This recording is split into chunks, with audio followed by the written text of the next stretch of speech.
Hey there, coaches. I'm Rich Prado, owner of Play in School and host of Travel Ball Talk, where I talk to travel ball coaches from the best organizations about the current and future state of travel baseball. Today we're talking to John Wells, founder of Baseball U, a very successful program based in New Jersey. Our conversation covers a lot of topics, including what a difference we've both seen in this industry over the last decade. I hope you enjoy this episode of Travel Ball Talk. Before we get into today's call, I want to talk to you coaches for just a second. What if I told you that I know a way to create a benefits package for your entire organization? A program that includes things like guaranteed scholarships, on-demand tutoring, sports nutrition, savings for your families on things like travel, lodging, and food, fundraising opportunities, and so much more. Would that be something you'd want to learn about? Do you want to begin to increase the value that you're providing your players and families? Listen, if that sounds a little bit interesting, just reach out to me. DM me on Twitter at playinschool or send me an email, rich@playinschool.com, and put in the subject benefits package, player benefits package. That's what this is. Now, on to the show. All right, welcome back to another episode of Travel Ball Talk.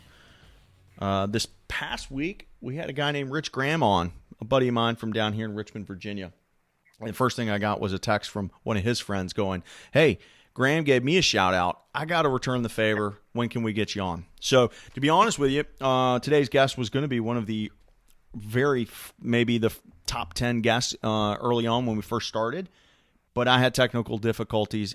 I had my computer in the shop when we were supposed to do this originally. So, John Wells of Baseball U, welcome to the show, and I'm glad we're finally getting to do this. How you doing, man? I am doing great, and glad to finally make this happen.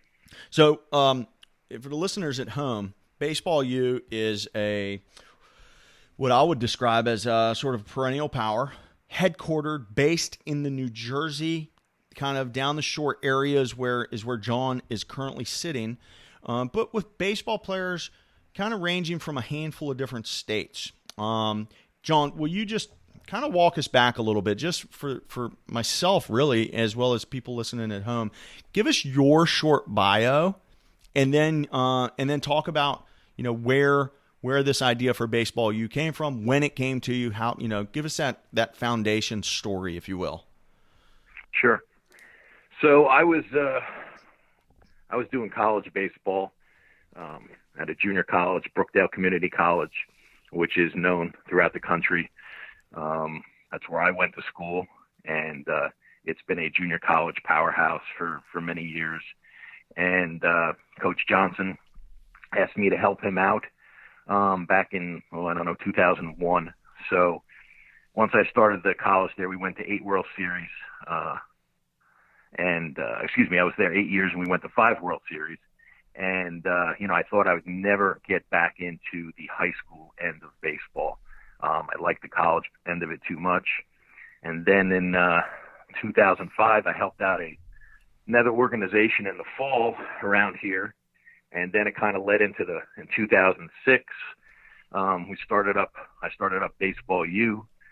We started out with one team here on the Jersey Shore. And then we kind of grew a little bit, and I expanded out to, I've never been more than 4 teams. I believe in quality. We do cut a lot of players, and it's not because I don't want to help the players. We'll train everyone, but I feel that for a parent to spend the money, and we're still one of the cheapest around. We're in the range of $1,600 for a summer season, which is very, very cheap. I felt that if I couldn't help a player, there's no sense in me going ahead and bringing them to Georgia or bringing them to the events that we used to host down at North Carolina or Wake Forest or anything like that. So I felt that they were better off playing at a more local area where they're going to end up going to school, a Division III, a Division II, or maybe a Division I in the Northeast, but maybe not in one of your Power 5 type conferences like the SEC or ACC. Now, the misnomer is that we only send players to big schools, which isn't the case. We send players to all different levels. So we had pretty good success. And I really don't take credit for anything. You'll never see me in team pictures, maybe one or two here and there because I'm forced in, but everything I'm thankful for the coaches that I've had with me, the players. So in 2009, when I was also helping out the Pittsburgh Pirates, my supervisor at the time, who's since passed, Buddy Payne, I ran into a colleague, Pat Vigilio, based in Connecticut, and I told him, I said, hey, we should expand up to Connecticut, which we did. And then in 2014, we added Baseball UPA, which is based in Scranton, and Baseball U Syracuse, New York, which has since grown to Baseball U North New Jersey. And then our latest affiliate now is Baseball U Maryland, which is in the northern part of Maryland. And Mike Guy, who runs our Baseball UPA, it actually started with Rob Judge, who took a position with the Scranton Rail Riders, the New York Yankees AAA affiliate. So Mike Guy took over PA, and Mike now has expanded out to Baseball U Philly, which is in less than a half a year has grown to 7 teams. Baseball U State College, which is out in the western part of PA, out by Penn State. And the newest one is Baseball UP PA Anthracite, which is in the southern part in between Philly and Scranton. So we have now over 50 teams in the organization. I myself in New Jersey only have 3. We've had quite a bit of success. We've had 128 players drafted since our first draft in 2007. From 2012 to 2018, we had a great run. We had in 7 years, we had 9 first-round picks in a row. So for 7 years, every year we had a first-round pick.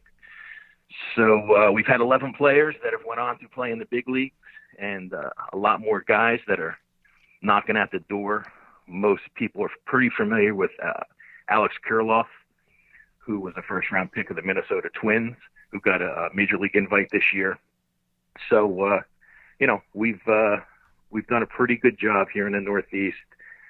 14 perfect game championships. We've won the Jupiter qualifier 7 times. Perfect Game has ranked us for the 2nd year in a row now, the number 1 team in New Jersey. So, we try to do the right thing. It's about development. We believe in development. We're not going to go ahead. I've never recruited a player. I have our prospective player form.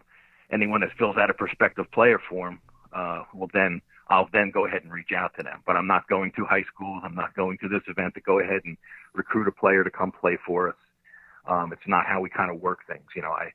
It's kind of like let the puppy pick you, don't pick the puppy. Yeah, well put. I want the players. Yeah, I want the players to want to be a part of us as much as I want to help them out. But they got to want us first. I'm not going to go out there and raid teams. It's just something, and players. I won't do that. I like to be able to put my head on the pillow at night and think that I'm doing the right thing. It's just not what we do here. I usually try and mention this at the very, very beginning, but all this, the links to your website and everything else will be at playinschool.com/Wells, WELLS. I want to go back. I want to kind of talk about this junior college coaching experience you had a little bit. You end up going to 5 College World Series. How do you walk away? How do you walk away from that? Did the baseball it's not like you were at such a huge number of teams that I could see that forced you away. But what made you leave all of that success from way back when? 8 years you were there, 5 College World Series. Can you take us back there for a second and walk us through maybe that transitional period to leaving there and going over to, I think you said the Pirates, and helping them a little bit. Yeah. So while I was at Brookdale, I started out associating with scouting with the Mets, and then went to the Pirates, and then actually went to the Mariners. I've been friends with McNamara, who was at the time the head of the scouting department for the Seattle Mariners. And actually, I just stopped doing that a couple of years ago. But as far as the college end, so I did do the JUCO stuff for 2 years with Baseball U, but I found at that time I wanted to go ahead and expand and grow this because, as you know, that you have teams out there now that our players are coming from everywhere. So I wanted to kind of keep it in the Northeast, but expand up to the Connecticut area, and digging into Massachusetts a little bit, and PA and New York. So to be competitive at a high level, I feel that we can compete with anybody on the local end. But when you go to the national event, it has to be a little bit more. So how do we do that without going ahead and stealing players? Well, we're not stealing players. We're taking players from within in a radius of, 300 miles north, 300 miles west. So, it's a big area that we're able to pull from, but within our own organization. So in 2008, I kind of found it kind of conflictive. A couple coaches, because what happened was a couple coaches, players didn't make it at the Division I level. So they kind of went back to Brookdale, and had a couple coaches saying that I was recruiting players to come to Brookdale, which was not the case. So I found it to be kind of conflictive, and I wanted to 100% at the time into Baseball U. Got it. And the time was taking up a lot of time. And since then, actually, I'm at this year's my first year at Montclair State, who's also won 3 national championships at the Division III level and went to 14 World Series. So I am helping out up there in the fall because it doesn't interfere with what I'm doing at all the time period. So wait, hold on, repeat that. What's your role with Montclair State? Right now, I am the assistant coach up at Montclair State. Cool. The head coach of Montclair State is Dave Lorber, who was actually he played for me at Brookdale Community College, and then he was my first Baseball U coach. And then he was at George Washington, correct? Yep. He kind of stepped in it when he went to Stony Brook for half a year. He came in January, and then they went to the Division I World Series out in Omaha. And then the next year he got the job at GW, and he was there for, I believe, 8 years. And Dave came home last year and coached at Stockton, which I did help him there. And he asked me to come up to Montclair with him this year, which I did make the move and help him out. So basically my role at Montclair is a bench coach. I kind of third base coach. I oversee stuff. I run the offense, and kind of keep Dave in line a little bit. But yes, Dave was at GW, and that's the history between us. Gotcha. So before we hit record, we were talking about what a difference a decade makes. You've been at this thing for, a little over a decade at this point. I'm actually pushing 15 years. I've been running Play in School 11 and a half years now. So we have each seen, like you said, what a difference a decade makes. Take us back a decade and tell me what are some of the things that just jump off the page between when you started this thing and where we are now as a whatever it is. What is this? A culture, an industry? Whatever this travel baseball thing is. It's crazy because back 10 years ago, we had kids. Let's take this year's class of 2021 and this upcoming fall. The fall was a big time for the 2021 class for even your bigger schools. Like, they were still recruiting guys. The summer was kind of a test drive, going to a car dealership and test driving the players out. And then in the fall, they would go ahead and make their decisions. Now, in today's day and age, I mean, we've got 2023s, 2024s that are already committed. And it's a talk that I have with a lot of coaches when I'm down at Fort Myers or in Jupiter, and we go out to dinner, or they're up in my room and watching the World Series or the playoffs. And to me, I always say this, and they'll kind of agree, but I don't know if everyone's on the same page, and I don't know what the fix is. But if everyone would go ahead and say, okay, I don't care what age you are, if you're an 8th grader, okay, let's sign it right now. Okay, because if the coach commits to you, I should say the school, because you never really want to commit to a coach. It's the school. I agree 100%. Sometimes coaches leave, and all of a sudden, oh, well, now what do we do? But if that is binding between the school and the player, because everyone says, oh, well, the coaches are getting rid of players. That's true, but players are leaving too. Yes. Players are responsible for this too. There's responsibility on both ends. But if you make it binding and they both commit, then it's a commitment, okay? Because what's happening today is coaches will have basically a handshake agreement at a 14-year-old or a 15-year-old, and then the time comes and they switch over to a different school. I mean, I've had players do it myself. I try to push them against it. I had a player that was committed to a Division I school. He goes down to Jupiter this year, and he was 89, 90 all year. And down to Jupiter, what happens? We worked on his pitching mechanics. He actually went backwards. He was 78 to 84 this fall. He goes down to Jupiter, and all of a sudden he's 97 miles an hour. What? So a school came in and spoke to him, and now he is at probably the number one baseball school in the country. So I can't blame him. I can't blame him. I can't blame him. But at the same time, it's, I just can't blame the kids. But at the same time, who do you blame? Do you blame the kid? Do you blame the coach? Who do you blame? Yeah. This is a topic that's been covered several times on this show. It's not rocket science. The NCAA, all they have to do is come in and say, no more verbals. Let's put it on paper. I don't care what age you are, what grade you are. Just put it on paper. But there has to be consequences for both parties. This is very simple at a 30,000-foot view. It's simple. There's some nuance and details that I'm not smart enough to figure out. But basically, it's if the coach you can only speak for the money once. You offer a kid, he signs, that money spoken for. If the coach pulls the scholarship, that money is gone. You have to hold that money for a year. If the kid signs and then the kid decides he's not going to go there, it's just like a Division I transfer. You have to sit a year or go down a level. Like, those are two very simple solutions that would take care of 95% of the early commitments.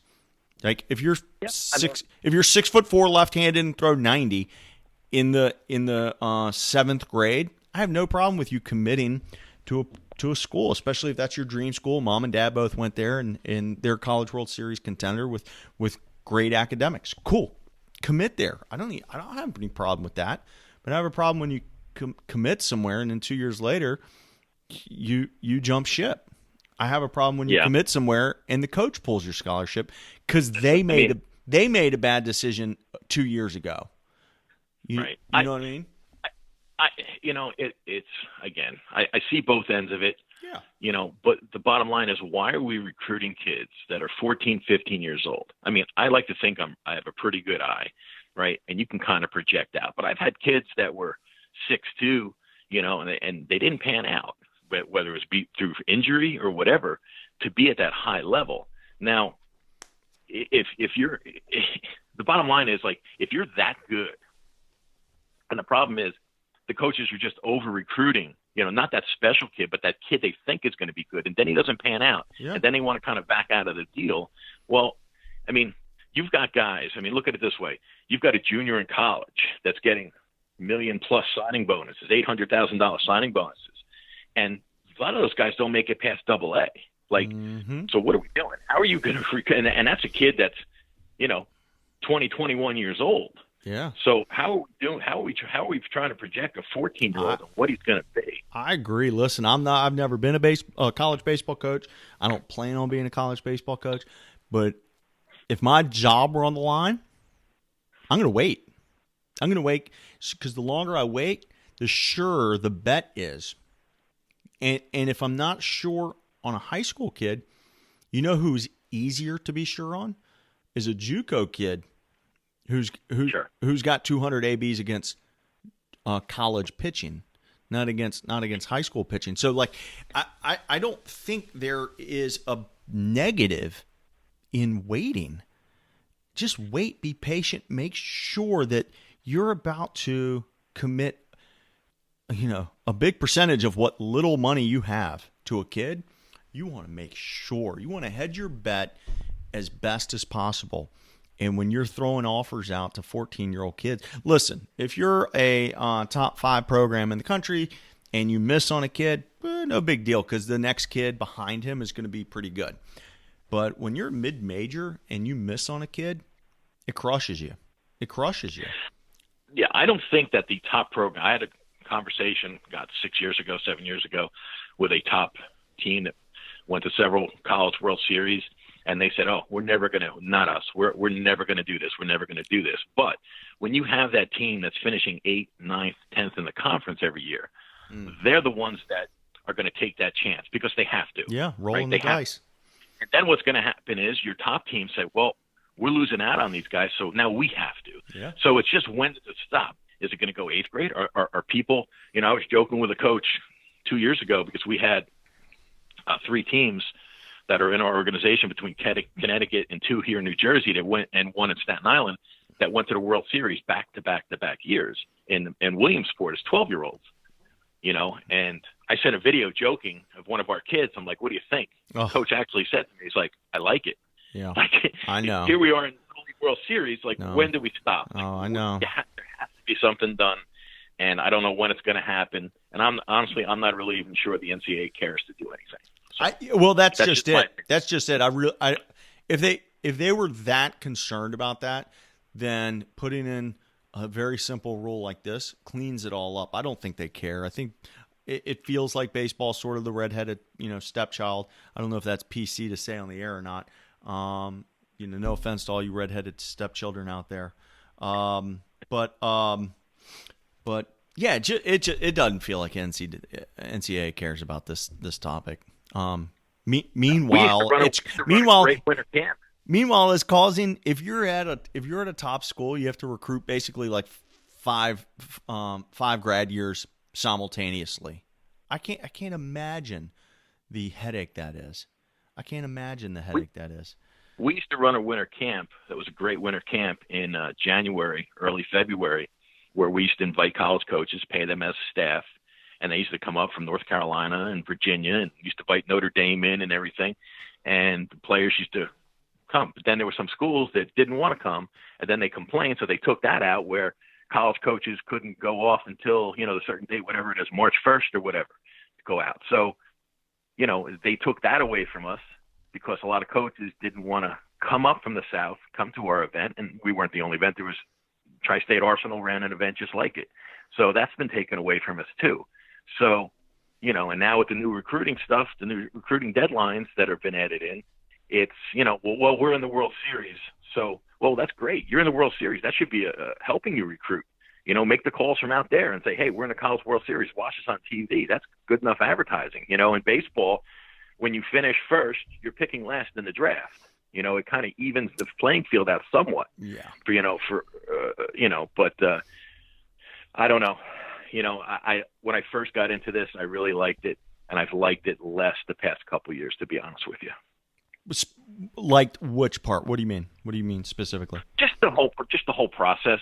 Yeah. I really enjoyed helping kids out and doing this whole process, but now it isn't. Sadly, it's become a business, and I didn't get into this for business. I get into this to help kids, and I've had hundreds and hundreds and hundreds of kids, because before baseball I ran a team of all guys, that over 100 guys that have played for me that played pro ball, made it to AAA, a couple guys to the big leagues. And I never learned from the success stories. I always liked sitting down and having a beer with these guys and listening, what did you do wrong? And it changes from the time that they got released. I got screwed, blah, blah, blah. But then when you talk to them now, they're like, yeah, I wasn't really good enough. I didn't do this. And they realize it because, it's the heat of the moment. They're upset when they get released. But when you find out why they got released. So I think it's just turned into a business. Let me ask you, let me see. I have a little bit of a theory. Let me see if you agree or disagree. It used to be that folks were looking for the right college.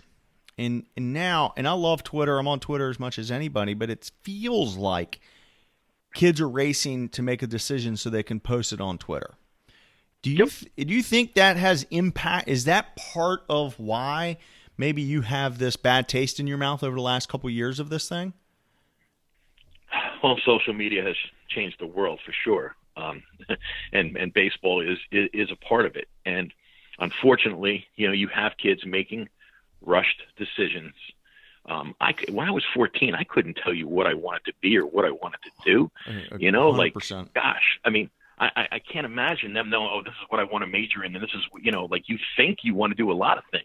Yeah. You can look back, and now that I'm 55 now, going to be 55, and I'm like, wow, like, you just don't know, but kids think they know. But yeah, there's a lot of pressure on them because, especially like in our program, when we're sending guys to a Virginia, North Carolina, a Vanderbilt, a Miami, and kids, like, they all want to drive, the Lamborghinis. Well, that's not going to happen. Like, unfortunately, it's not going to happen. But a big part of this is the parents at work.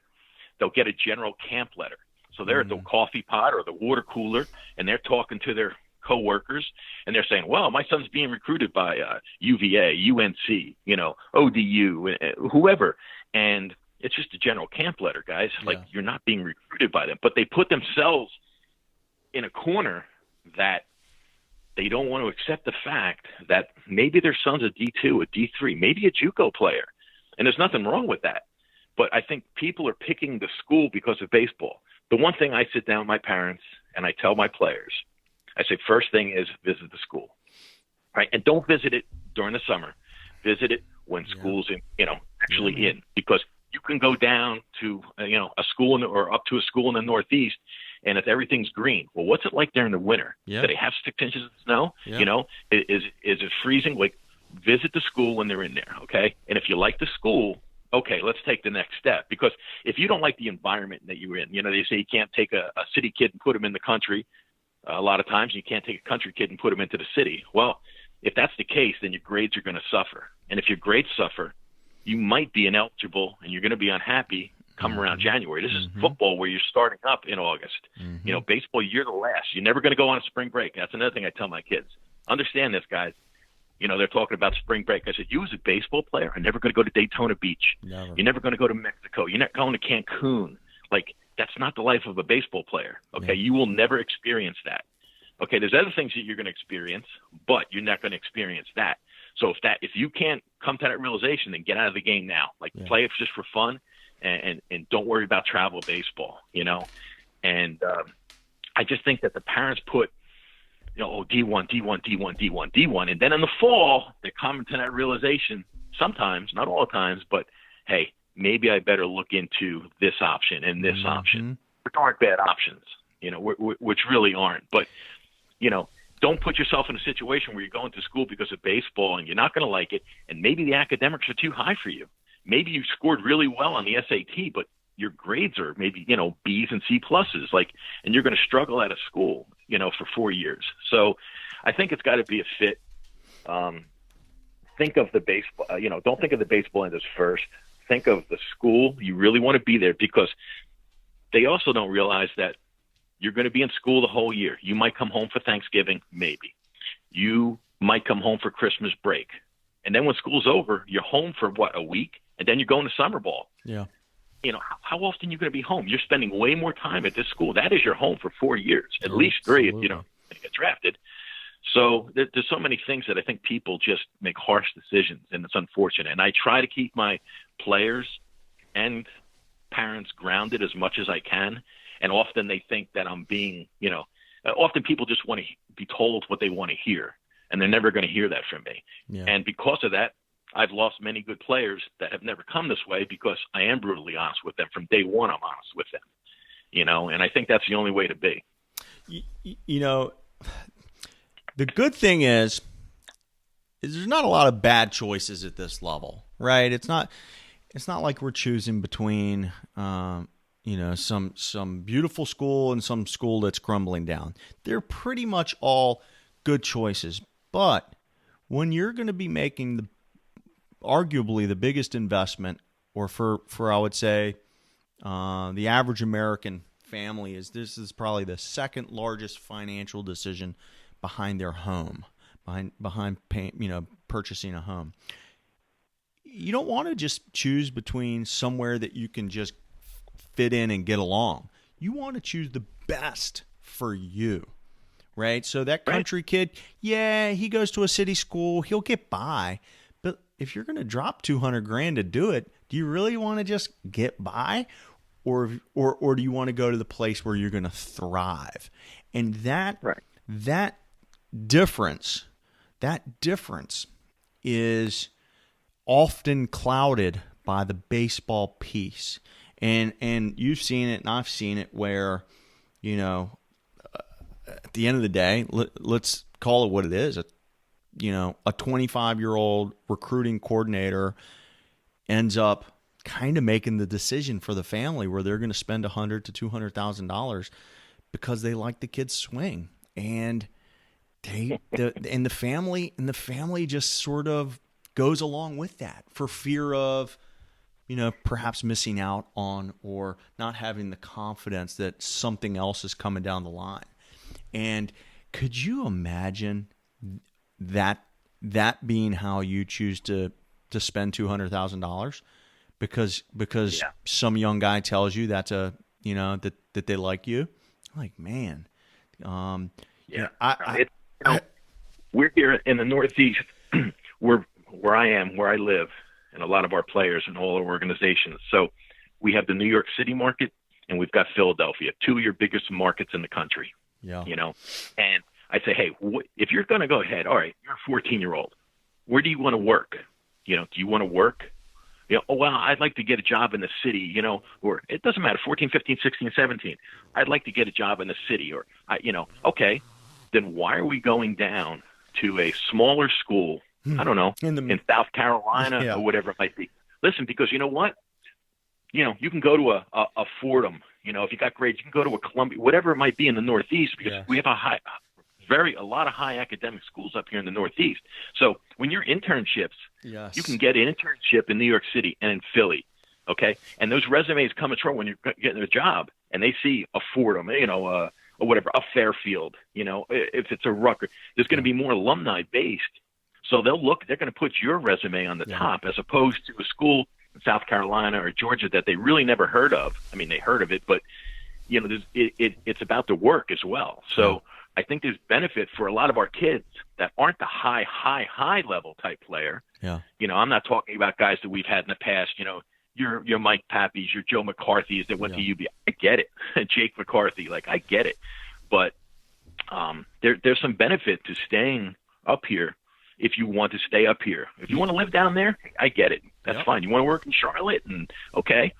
But do we really know? This is the proximity principle at its finest, and to use the same example but a little bit further south, the advantage of going to school inside the Beltway, inside 495 that goes around DC, right? It goes into Northern Virginia and then goes into Southern Maryland and basically creates a circle around DC. The advantage of going to school inside that Beltway versus outside that Beltway is astronomical. Sure. And the reason is, you want to go into law? The biggest law firms in the world are based there. You want to go into, entertainment or finance or business or medicine? Guess what? It's, inside the Beltway. You'll be beating the internships away with a stick. Now compare that to going to a rural setting, down in Southwest Virginia in the mountains somewhere. Great experience, great degree, all that wonderful. But the proximity principle doesn't apply there, that you are outside of the reach of these people. Doesn't make it impossible, just makes it a little more difficult. So if you're trying to hedge your bet and make things easier on yourself, some of the decision about the geography is unbelievable. You want to live your early young adulthood in New York City, go to school in New York City and set yourself up. So it's not complicated stuff. It's not.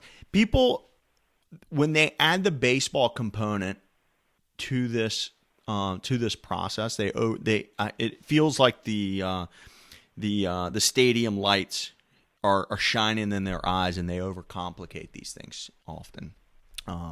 Anyway, well, I think we both kind of went on our own rants down that same lane a little bit. One of the to kind of go back, one of the big differences that we both noticed from a decade ago to now is just the vast quantity of travel baseball teams. They are literally on every block right now. Tell me, what are your thoughts? I mean, is this a good trend? Is it a bad trend? I mean, this you're on a podcast called Travel Ball Talk, so what are we thinking about this explosion in quote unquote travel baseball? Well, I mean, I could just speak for where I live here. Probably if you were to take a 15-mile radius from where I live, I mean, there has to be 500 to 600 teams. What? It is crazy how many teams there are. And a lot of these teams, I had a conversation with someone the other day, and it made a lot of sense, and I forget who it was. But actually, I know. It was a softball coach from Brookdale, and he was talking to a group of softball coaches. And they asked about daddy ball, because a lot of teams today are started up by parents that maybe don't want to put in the cost of travel baseball, and they want others to go ahead and pick up their cost, and I'll coach my son's team. And he made a point. I said, wow, you're kind of right. He said, he talked about the son's player that's on the team. Is he really good? Because if he's really good, chances are the team's going to be really good. And if he's an average player, probably the rest of the team is going to be average, because nobody wants to coach a team that has players better than their son. And I thought about it. I said, wow, you know what? You're kind of right. And as I started thinking, but we've had a lot of pop-up teams in this area, mainly at the 13, 14, and 15U level, that are all run by parents that have sons on the team. Now, those teams might take away one or two good players that we would normally get. But then it comes to 16, and they find out that, while I have a lot of connections, I don't consider them connections through my years. I consider a lot of them friendships. I've been, a lot of the guys that, if you can go out to dinner with a coach in a top 5 program in the country and not even talk baseball, like, that's a friendship. Like, we don't even talk about our players. We don't talk about his year. We don't talk about anything. We just talk about life in general. Mm-hmm. Like, those are friendships that I've had, I've established. Now, when the time comes, I could, any coach in the Northeast, from Maine down to Florida, they're on my phone, and chances are when I call or text, they're going to get back to me, if I've got a player. So, I think that there's just so many teams, and they realize that they don't have those connections. So then players will either leave them, but their main concern, I mean, how are you going to be objective if you're a parent coaching the team? Who are you going to talk about first? Probably your own son, and is it going to be the truth? Like, I have other coaches that call me about other teams and good teams in the area around the state that'll say, hey, what's your take on this kid? Now, I can only give them what I've seen on the field. I can't give them their attitude and what they're like in the dugout, which is sure. Most coaches want looking for that third-party, unbiased opinion. Right. And when I talk about my players, that's what they're going to get. They're going to get as if they're not my player, and I'm going to give them an honest evaluation. By the way, those same coaches are probably calling other respected organizations in your area asking about your guys. If those coaches are doing their due diligence, right? Because they're trying to get, again, an unbiased third party. But go ahead. Sure. But I just think that there's so many teams out here, and it's become so watered down. Listen, the Fords and Gerst, with Perfect Game have been great to me. I've went to Jupiter every year since I started Baseball U. Yeah. Okay, and they've been great to me. And to be honest, why not? With our history and what we've produced, we always send a good team down to Jupiter. Now the Jupiter we will pick up. That's the only event that we will pick up outside players. Like, I've developed a relationship with Rich Graham from the Virginia Cardinals, where we've kind of formed an alliance where, okay, how many players do you have? I've got 5 guys I think could be a good fit. Okay, you'll come down. Lee Banks with the Tidewater Orioles. Hey, Lee, how many guys do you have? I have 3 guys. Okay, we're going to bring them over. And then we'll go ahead and we'll say, what do we have within our organization that are draftable type players? Yeah. And we'll take those. Now, do we need to go outside and pick up? Everyone needs arms. So if there's that 94 to 93 mile an hour arm, we're going to go out and get it if we can. So I think that, we're able to offer a lot to the players in certain events that maybe other teams can't get into. Now, those players that go to these teams, all of a sudden, it's going to come September and they don't win the qualifier, and now they're in panic mode. Oh, hey, do you have a spot for us? Can we? Well, where were you 2 years ago? Where were you 3 years ago? Now all of a sudden you won. They're in panic mode. So that's the advantage that we do have. Is we are, and I'm loyal, and I'll be with Perfect Game. There's other options that are popping up, and not that I won't do them, but I am committed to Perfect Game. It's something that I believe in. I think they do a good job, and they've never crossed me yet. And I guess there's always an opportunity. One year they might say, hey, we're not going to have Baseball U down here. Yeah. Will I be disappointed? Yeah, I'll be disappointed. And then I look into other options or whatever. Yeah. But they've been good to me. I'm going to be good to them. And they're my first priority when it comes to main events. This year schedule, because of the new dead periods, which I'd like to touch upon in this conversation a little bit later. But, they reversed the dates. So now they're going instead of, 16U, 17U, we've kind of reversed it. 17U, 16U. Now we're going the opposite. So we're starting out on 16U, going 17U rather than flipping it. Which is not a problem, because I think it's actually we talked about the Northeast and a little bit of our disadvantage here is that we would always go down to Georgia with 1 week underneath our belt, because with the new recruiting rules and what happened this year and the way the timeline is set, everyone's talking about the new recruiting timeline and the dead periods. Well, those guys down south, they really can't complain about it, because they're done with school. They've had a month to practice and everything. We've only had 1 week to get our guys together from all the organizations. We have one practice for about 4 hours before we go to Georgia. So we're doing this kind of on the fly. Yeah. And now with the new recruiting, it actually is later in July, which is going to help us. So we're actually going to get together more and have 2 or 3 weeks to know each other a little bit. But with the new recruiting deadline, like in the Northeast here in New Jersey and Connecticut and Pennsylvania, the last day of school is June 19th. Okay. So up until June 19th, we're doing nothing but practice. We're going to practice for 2 weeks. We're going to practice. And then we're going to develop. But how do they get rewarded? Last day of school. Okay, the 20th. Here you go. Dead period. The 20th, 21st, dead period. We can't. So what do we practice? So, we're going to do a local tournament, because I think there's too many showcase players out there. Yeah. They watch me throw. Let me throw as hard as I can. But they don't know how to compete. So we still want to be able to compete and get into games. So we're going to go ahead into a tournament that weekend, even though no D1s are going to be there. But we're going to compete. And actually, about 4 years ago, when we were in one of the Northeast qualifiers, Monday was a dead period. And that's the day they have their finals. So all weekend, kids are on the on-deck circle. They're looking for the hats and they're looking for the shirts. Who's here? Yeah. Well, we had some rain. So Monday, they had to play 4 games for us to win it, which we did. But it was the most enjoyable day of all my years with Baseball U, because there was not one coach there. So kids didn't have to look over their shoulder and see who's here. Of course. And I made that a point. I said, guys, look in the stands. How many coaches? They're like, no one's here. I said, they can't be here. Today is just about team, focus on what's going on at the field. And you know what? They played their butts off for 4 games. We started at the field at 7 a.m, and we didn't get done to close to 11 at night. Whew. And not one kid was looking in the stands, and it was great, because they were just playing baseball and learning how to compete and play the game, rather than worrying about, I had a bad at bat. I hope he doesn't hold that against me. So I think we're in that age of showcase. But don't forget, the coaches want to see you compete and grind.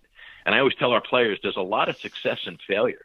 Coaches all know what it's like for you to hit a double, and they're putting up the U sign and doing this thing at second base and whatever. And, you know, you hit a home run and taking off your helmet and tapping the other helmets at home. That's easy. That stuff's fun and easy. But yeah. But what happens when you make an error? What happens when you go, when you strike out twice? Yeah. They want to see how you carry yourself back on the field or off the field. Is he staying positive? Is he sulking? Is he dragging? Like they can learn more out of failure than you will success. Yeah. And I tell all my players that there's one way to play this game. It's you play hard, and that's it. Doesn't matter what type of day you're having in the field, what type of day you're having at the plate. You play it hard and stay positive. I want to go back to something you said a few minutes ago, and you were saying it almost apologetically, where for your Jupiter roster, you were talking about how that's the one time a year where you're pulling kids from different teams. I would actually make the argument that that's probably the most appropriate way of doing it, because I think the argument can be made. I think the argument could easily be made that not every event is appropriate for every kid. And so why take a bunch of, for example, Jupiter, I think we can agree Jupiter's turned into more of a pro case, right? A professional scouting event, correct? Almost every kid down there is already committed, and so it's an opportunity for the professional baseball scouts to see all these kids in one place. So you take a regular roster, and you're going to have a couple, maybe you got a couple phenoms on that roster, and those guys need to be there. And then you got a couple just regular, average, good baseball players who are going to mid-major schools who are not draft guys. Well, what the heck is that kid doing there? He's, you know what I mean? He doesn't need to be there. There's no real upside for that kid. So doing it the way that you and Rich and Lee have done it, where you're kind of teaming up, you're taking the best of your players, the best of each of their players, and making one team of guys who actually have a chance to be drafted, makes a ton of sense. Now, I can make the same argument about Atlanta. You know, like, now it's morphed into somewhere between 300 and 400 teams. You know, you're talking about 8,000 players. It's like, hey, if you're going to go down there and go like 1-6 in pool play, did you really need to go down with that team? Or could you have sent your one left-handed arm who's one of the better kids in the state, send him down with a team that has a chance to compete to win? Here's one of the problems that I have with Perfect Game, and I have no problem saying it, and just like I have no problem saying what I think the flaws are with the NCAA and some schools at times. The problem that I had is all the Northeast schools, you know, your lower mid-major, your Monmouth University, everyone used to go down to Georgia, and it wasn't to see that play because they could see that player up north. But when you went to Georgia, back when I first started, I think it was 128 teams, and then it went up to like 170.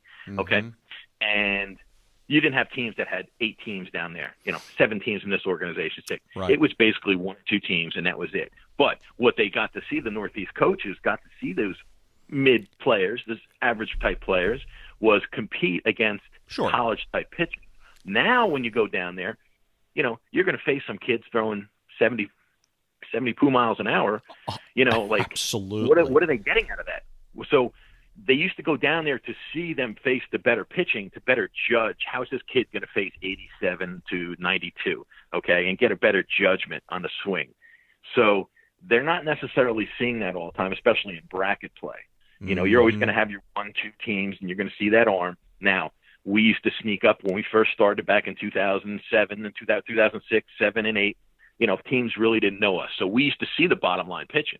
But I tell our guys, we send 2 teams for each age group down there. I'm like, guys, it doesn't matter if you're team 1 or team 2, because teams see baseball U, and they know they're going to take you as a Scorpion, an FTD, a Canes type team. That's how they're going to go ahead and approach you, and you're going to see the better pitching.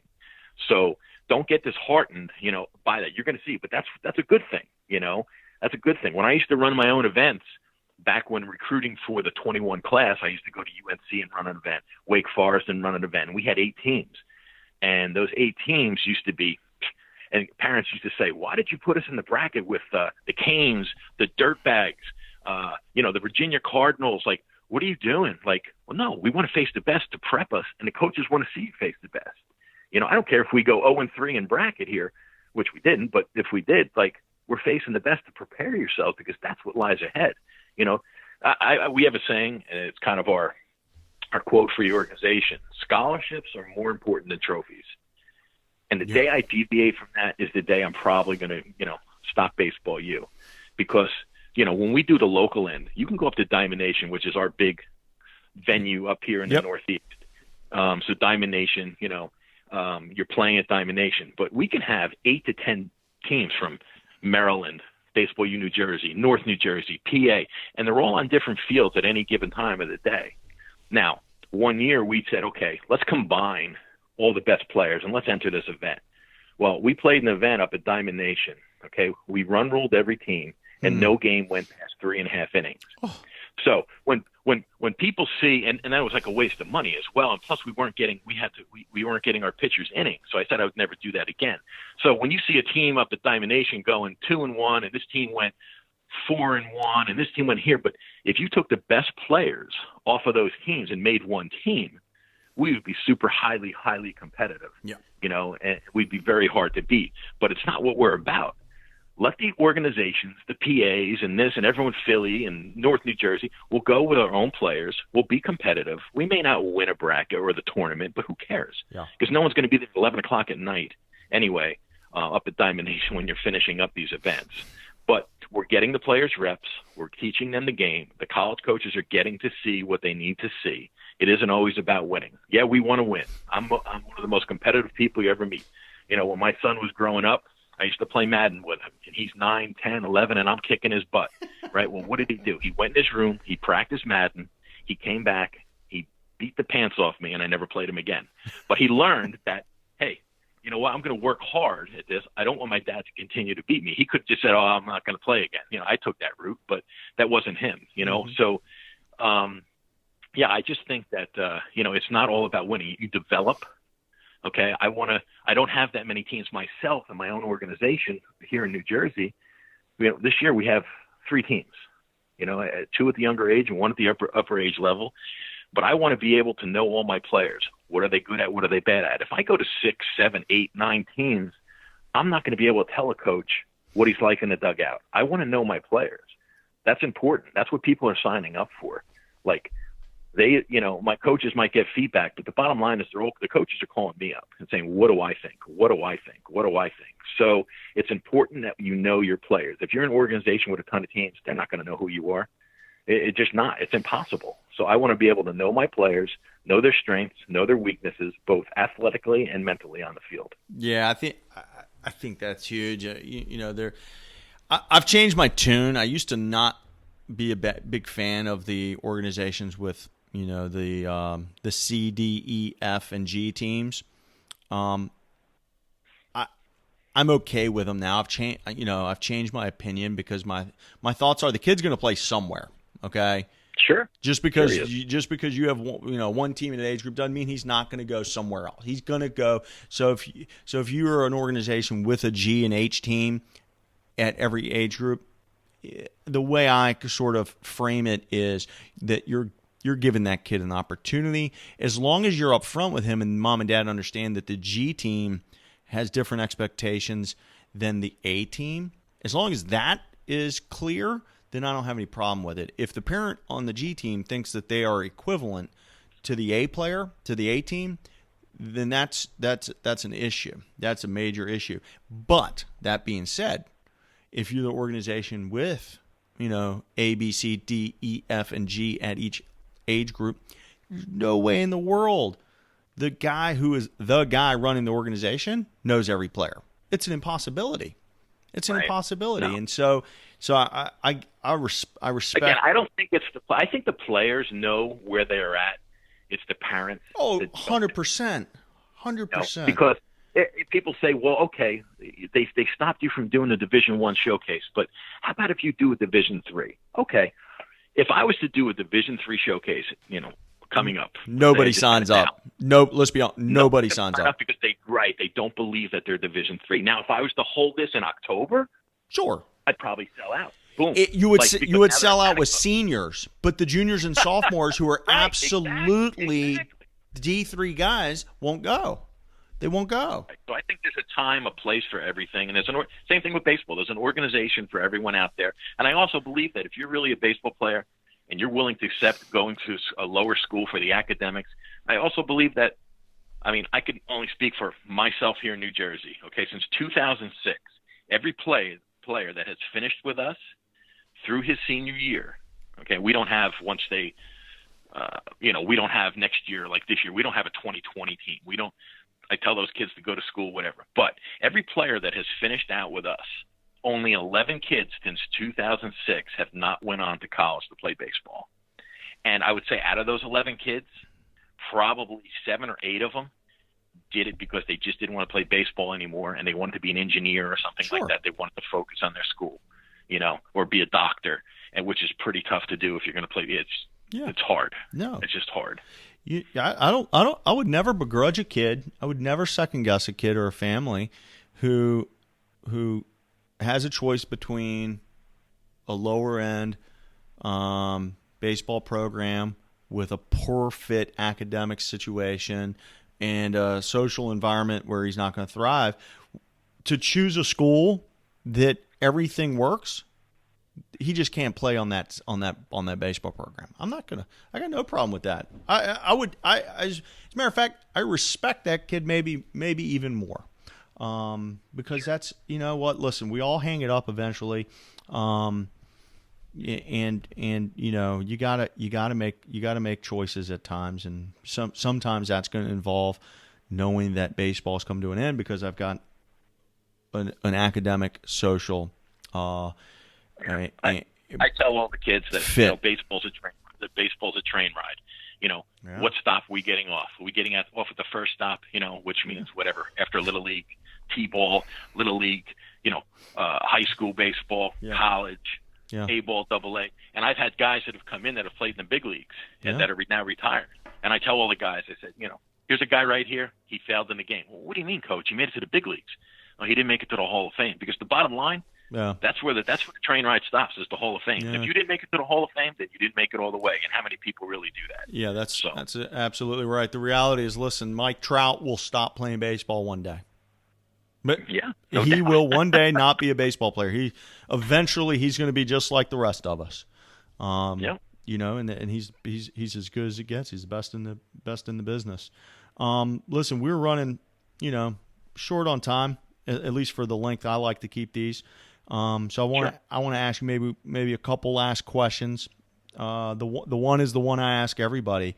The current state of travel baseball. What are you kind of feeling about the good, the bad, and the ugly? What are the positives? And I don't like, when I say the bad, I don't mean bad and negative. I mean, where are those opportunities for improvement? What are those things that you see that maybe they tick you off a little bit, and you think a little tweak might be able to fix? So the good, the bad, and the ugly, current state of travel baseball. Go. Oof.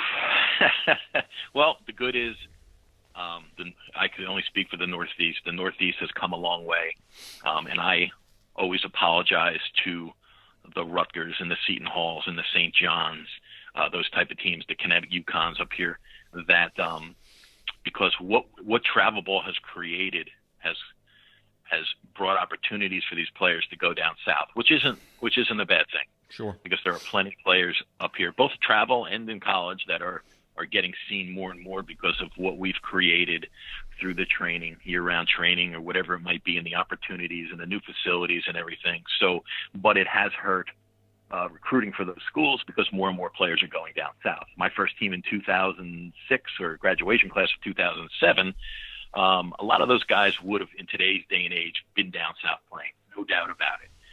But the opportunities that the baseball U's and other travel organizations of your top tier travel organizations in the Northeast have opened up plenty of doors for them to play down south. And does it always work out? No. So that's a plus. As much as it hurts the schools up here in the Northeast, I think it's a good thing. Now, the bad, we talked about it, the recruiting and early this and that. But like when I talk to Monmouth and Coach Eholt here, he always gets a bunch of our players. What it does do is, because the recruiting and they're kind of maxed out so early, your bigger schools, they're not on 2021s right now. They're done. But what happens is that player that's grown 3 inches, that's put on 40 pounds, over the past 2 years, now he's popped. So where he was 78 to 80, all of a sudden now he's 87, 88. Those type of players are falling in the laps of the schools up here in the Northeast, which is a very positive thing. Me, I would always leave 2 or 3 spots. 100%. If I was North Carolina, because those guys are going to be out there. Look, the perfect example of the kid I talked about earlier, and I'll say his name. It's Pat Riley. Pat Riley, he was committed to Northeastern, okay, and he was all set, and he kind of got pulled away, but all of a sudden he popped 97 miles an hour. I was joking in the game. I see Pat Riley. We're in the last inning, and again, must-win game, and I'm like, it's the 6th inning. And, they have the app now where you can follow the pitch count and everything, which I like to have open. But I didn't look at it the whole game. I wasn't concerned with that. I knew he was okay with that. So I was like, man, Pat's getting tired. He looks like he's down 6-7 miles an hour. Well, he was. Someone showed me the app. He was down to 90-91 in his 6th inning. Whoa. So I was like, wow. But those type of kids, it happens every year. So if you don't have room for them, they're going to fall in the laps of somebody. Yes. So I think that's a plus for a lot of the schools up here, where everyone else is recruiting so early, that those type of schools, your Rutgers and those schools, have openings, and they're going to fall into the laps of them. So I think that's a positive. But listen, I know I get disheartened sometimes at the whole thing, and I guess I'm an old school type guy, so I think I'll fight through it, and we'll figure it out somehow, some way. Yeah, it's definitely, when you're in this world every day, I think it's easy to get cynical. I try and check myself on that. There are many tweets I write and then delete before hitting send. I'll put it that way. And I'll definitely put some snark out there. But it's, I try to remind. Listen, we're lucky to get to be in and around this world. It's way better than having a desk job in a cubicle somewhere. So yeah, we are lucky. One last thing, I think where baseball's become college baseball on TV, and they're doing a good job at the end of the year, and I wish, and today, as we're recording this is opening day of Division I baseball. You're 100% right. I think there is no reason why the NCAA and colleges and ESPN or MLB Network should not have a 12 o'clock game, a 3 o'clock game, a 6 o'clock game, and not, with everyone reporting down to Major League Baseball now. Everyone's got the itch. Pitchers and catchers reporting. Everyone wants to see some baseball. What a great way for MLB Network and ESPN 2, 3, I don't care, to get games on TV. And let's see a day of baseball, so set up the schedule so there's a game on every 3 hours, even running out to the West Coast, 12 o'clock tonight. Hey, that's a 9 o'clock start. So what? Let's get together and let's do this. I think it would be a great thing for people, and it would promote college baseball even more. And they're doing a good job with it on TV. There's 2 problems. So a couple of the conferences have done a great job. A couple of the big schools have done a great job. The NCAA, I don't think really cares. Major League Baseball can't even promote their own players. Okay, what was the BAM thing where they took all of their media and they're trying to consolidate it. If you want to go watch a highlight on Twitter, you can't even find it because they shut that stuff down. They can't even promote their best player in the game right now. Go try and find some Major League Baseball highlights of Mike Trout. It's like he doesn't exist. So to ask them to go out and try and promote the game as a whole, and this college baseball product is so good right now. I think one of the best parts about it is how even things are. There's so much parity in our game right now that it makes for a fantastic product. That's why you're seeing the Stony Brooks go to the College World Series. You're gonna continue to see schools like that pop every year where things work out, where they get 7 seniors in the starting lineup. They get 2 big arms on the weekends that are 95, right. and a guy that can put the ball at the park, and now all of a sudden they're making a College World Series run. Right. But unfortunately the two organizations at the top of this thing that should be caring about it the most, they're the wrong person for the job. The NCAA and MLB, unfortunately. So it's going to take the Texas network. It's going to take the SEC network. It's going to take the ACC. They have to do it in house, and that's one last thing. That if there's any high school players out there that are thriving to go to Jupiter and this and that, because we have a lot of guys out there this year, a lot of agents or whatever you want to call them, advisors that tell their player, hey, don't go to Jupiter. You don't need to go to Jupiter. You're good. You're like, ask them this question: will you be down there? Yeah, because good question. What they don't want to happen is, for the big guys, bars to sink their teeth into these guys and those type of agencies. But, I get it, but they're doing it a lot of selfish reasons. Jupiter is something that every player, if you're good enough, you should experience. Okay. And with the timeline where it's moved up, okay, it's in the beginning of, basically in the beginning of October now on Columbus Day weekend. It's not at the back end of the month, October 26th, 27th, like it used to be. It's in the front end.